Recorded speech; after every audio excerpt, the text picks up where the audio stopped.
Allah sarki, mu dai 'yan karkara an bar mu a baya.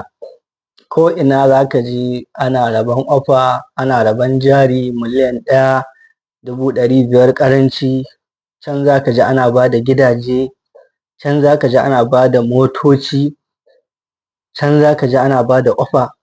Amma mu 'yan siyasar ƙauye ko me aka mai da mu?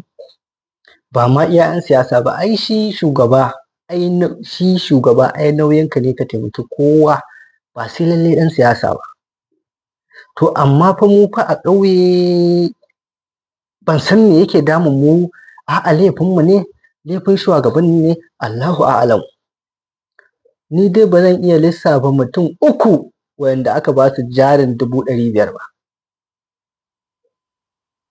Ban san ko matashi ko ɗaya da aka ba shi mota domin ya je ya ci abinci ba.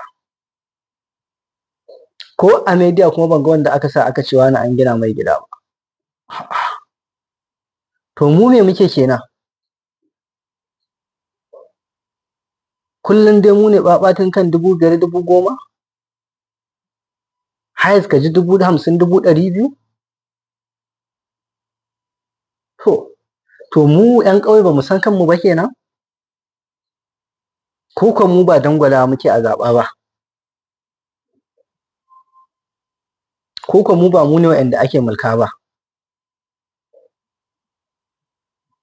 Laifin shugabannin ne, ko ko namu ne, ko kuma gwamnatin ce babu kuɗi a hannunta kamar irin yadda muka gama a gwamnatin baya aka ce ai haƙuri har aka gama mulkin. To kuma in babu kuɗi ai mun ga a maƙwabta ana yi, can za ka ji ana ba da mashina, can za ka ji ana ba da miliyoyi jari, can za ka ji ana ba da ofofi, can za ka ji ana ba da gidaje. Amma ban da mu, gaba ɗaya garin Wudil ba za ka iya lissafa mutum 5 da aka ba su 500,000 kowa ya je ya ja jari ba.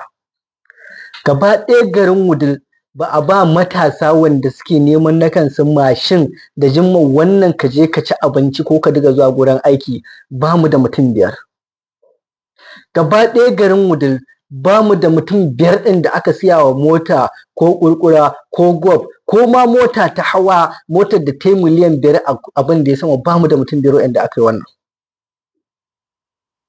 Amma muna da mutane sun fi 200 wa'inda aka ba 10,000. To a ina matsalar take? Menene matsalar? Laifin na su waye ne? Namu ne ko na shugabannin?